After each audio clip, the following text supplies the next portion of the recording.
This year we're going to do 1,500 original English videos and 3,300 international versions of those. I might watch 10 to 20% of them. Well, we also work with a few individual creators, right? So not talking about media companies, but about the, let's say, well, the average YouTuber, right? So somebody has a passion for something, starts a YouTube channel, and they have difficulties outsourcing, right? Outsourcing video editing, script writing, the video recording. How do you think about that? Because you're not afraid to outsource. You run this huge empire. Is that something that you've struggled with in the past? Delegation, outsourcing. Any tips for those guys? Yes, lots of tips. So we started the company in the room I'm in right now talking to you from. We started the company in my house, and we grew to about 15 people, and then my wife kicked us out, and we went downtown and got an office. But back then, like, everybody that was making content, the people that would produce the videos did it all. They wrote the script, they sourced the assets, they edited the video, they made the whole thing. And now we have those same people running the show. And they've got writers and editors, and they've got people that check scripts, they've got fact checkers, they've got researchers. And we've had to outsource that to and we hire talent from all over the world. They can't they can't just be in Toronto anymore. That hasn't been the case for a very long time. But what we've done is we've created, guess what, courses. We have got Underknown Bootcamp, and that is something everyone that is, if you're making content at Underknown, you go through Underknown Bootcamp. And you learn how we make content, how we do what we do. We have an online course that we teach everybody. It's a big part of our training, and we keep up with that. And that's really important. So, and how do you avoid not being afraid to outsource? That we had to outsource by necessity. And when you say outsource, you mean work with freelancers? Yeah, for example. I mean, just delegating work. Because when you create your own content, like it's something very personal, right? Your videos, it represents yourself. So if you don't hire a video editor who doesn't understand the philosophy behind the video, messes up the video editing, people feel hurt.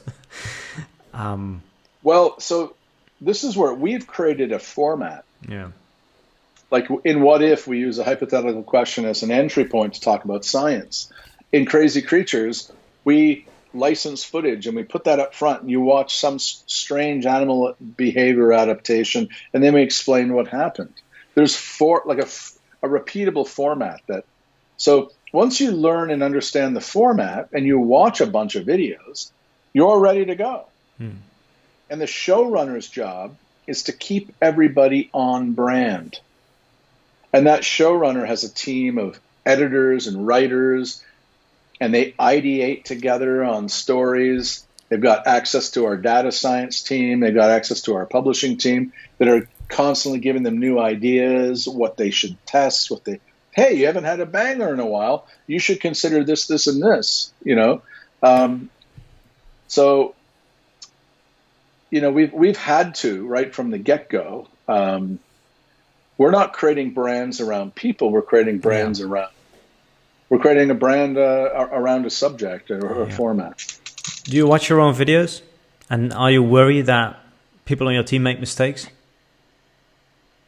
I do watch a lot of the videos.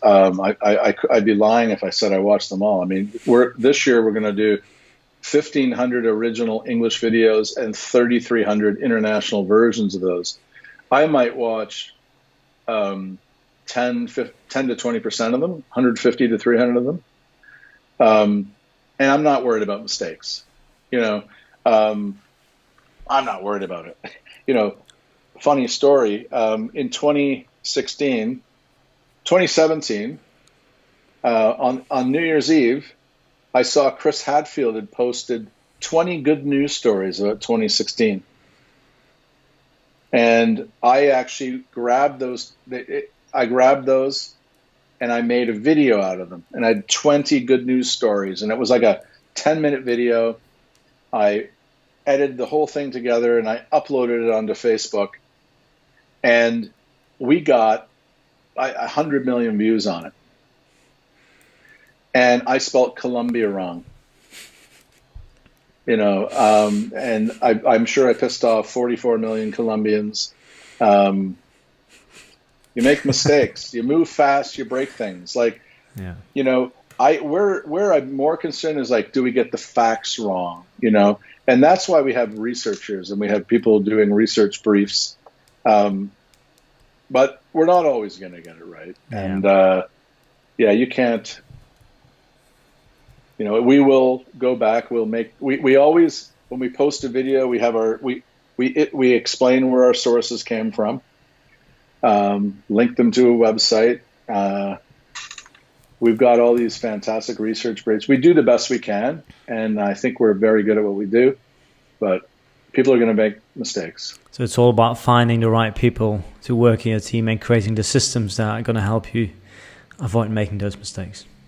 That's right. We're very, very good operators.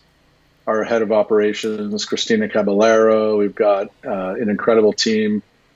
The showrunners, my partner Raphael, like he runs the publishing team, the data science and design teams.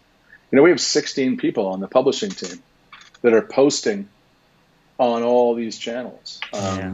It's a big operation.